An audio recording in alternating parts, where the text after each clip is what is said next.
السلام علیکم ورحمۃ اللہ وبرکاتہ۔ بسم اللہ الرحمن الرحیم۔ الحمد للہ والصلاة والسلام علی رسول اللہ وعلی آلہ واصحابہ اجمعین۔ محترم سامعین کرام، آج میں آپ لوگوں کے سامنے نیا موضوع لے کر کے حاضر ہوا، اور وہ یہ ہے اللہ تعالیٰ کے بارے میں ضروری معلومات۔ انسان بہت سی چیزوں کے بارے میں جانتا ہے، جاننے کی کوشش کرتا ہے، اس کے اندر ایک تڑپ ہوتی ہے، لگن ہوتی ہے جاننے کی، لیکن جس چیز کے بارے میں ہمیں سب سے زیادہ جاننا ضروری ہے اور ہمیں معلومات ہونی چاہیے، انفارمیشن ہونی چاہیے، وہ ہے اللہ رب العالمین، کیونکہ وہ ہمارا رب ہے، ہمارا خالق و مالک ہے، وہ اللہ رب العالمین ہے، جس نے ہم سب کو پیدا کیا ہے، جس نے ہم سب کو بنایا ہے، جس کی دی ہوئی نعمتوں میں ہم پلتے ہیں، بڑھتے ہیں، جوان ہوتے ہیں، کھاتے پیتے ہیں۔ جو بھی چیزیں، جتنی بھی نعمتیں ہیں اور جو کچھ ہمیں ملی ہے یا ملنے والی ہے یا مل سکتی ہے، سب کی سب اللہ رب العالمین کی طرف سے ہوتی ہے۔ جنت اور جہنم بھی اللہ کے ہاتھ میں ہے، اللہ اکبر۔ لہذا ہمیں سب سے زیادہ اللہ تعالیٰ کے بارے میں جاننا چاہیے، ضروری معلومات، ایسی انفارمیشن جس کو جاننا ہر مسلمان کے لیے ضروری ہے، تاکہ ہم صحیح طریقے سے زندگی گزار سکیں، تاکہ ہمارا عقیدہ صحیح رہے، تاکہ ہمارا ایمان صحیح رہے۔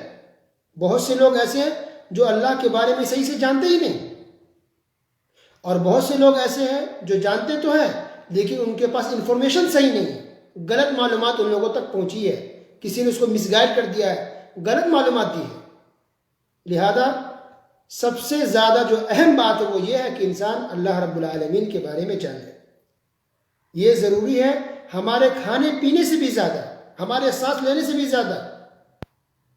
کھائیں گے ہم نہیں، یا پئیں گے نہیں، یا کھانے میں کمی ہوگی تو بہت ہوگا تو ہم مر جائیں گے، دنیا سے ہم چلے جائیں گے، یہی ہوگا نا۔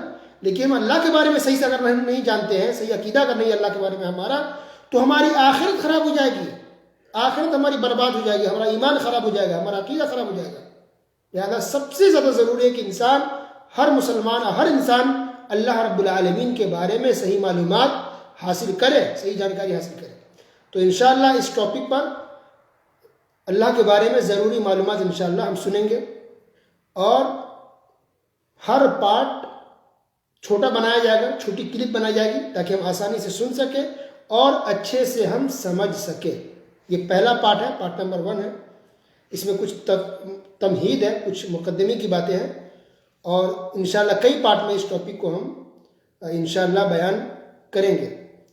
تو اللہ کے بارے میں جو باتیں بتائی جائے گی وہ یہ ہے کہ اللہ کے نام کیا ہیں، کتنے ہیں، اللہ کی صفات کیا ہیں، کس کو اللہ کی صفات کہتے ہیں، اور پھر ہمارا اسماء و صفات کے بارے میں کیا ایمان ہونا چاہیے، کیا ہمارا رویہ ہونا چاہیے، کیا طریقہ ہونا چاہیے، صحابہ کرام نے اور سلف صالحین نے ہمیں کیا سکھایا ہے۔ تو اللہ کے نام ہیں، اللہ کی صفات ہیں، اللہ کی شان ہے، پھر اللہ تعالیٰ کہاں ہے، بہت اہم سوال ہے، اور اکثر مسلمان اس معاملے بھٹکے ہوئے ہیں، ان کو صحیح انفارمیشن نہیں ہے، ان کو مس گائیڈ کر دیا گیا ہے، بدعتیوں نے غلط ان کو معلومات دی ہیں جو قرآن کے خلاف، حدیث کے خلاف ہے، اجماع امت کے خلاف ہے، کیونکہ وہ لوگ بدعتیوں سے متاثر ہو گئے اور بدعتیوں کے عقیدے کو انہوں نے لے لیا ہے، جو صحیح عقیدہ ہے اس کو چھوڑ دیا ہے۔ اسی طرح اللہ کی رحمت کا انشاءاللہ بیان ہوگا کہ اللہ کی رحمت کیا ہے۔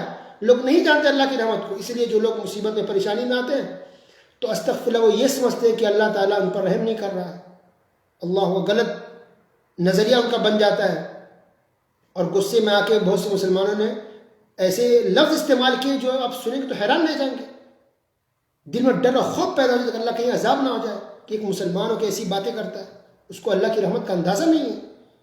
اسی طرح بہت سے لوگ بدگمانی کر لیتے ہیں، بدگمانی کے شکار ہو جاتے ہیں مصیبت میں، پریشانی میں آ کر کے، کوئی بیوی سے پریشان، کوئی شوہر سے پریشان، کوئی اولاد سے پریشان، کوئی پڑوسی سے پریشان، کوئی رشتہ داروں سے پریشان، کوئی بیماری سے پریشان، کسی کے رزق کا مسئلہ ہے۔ تو جب انسان پریشان ہوتا ہے، مصیبت میں گھرتا ہے، تو اللہ کے بارے میں شیطان بدگمانی پیدا کرنے لگتا ہے کہ اللہ تو تم پر رحم نہیں کر رہا ہے، اللہ کی مدد نہیں آ رہی ہے۔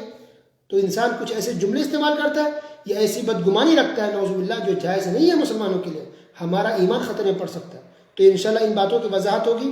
اسی طرح اللہ تعالیٰ کسی پر بھی ذرہ برابر ظلم نہیں کرتا، جو مصیبت میں ہوتی ہے ان کو ایسا لگتا ہے کہ شاید ظلم کر رہا ہے. اللہ تعالیٰ تو کافروں پر بھی ظلم نہیں کرتا ہے, کافروں پر بھی اللہ تعالیٰ ظلم نہیں کرتا, پھر مسلمان پر اللہ تعالیٰ کیسے ظلم کرے گا؟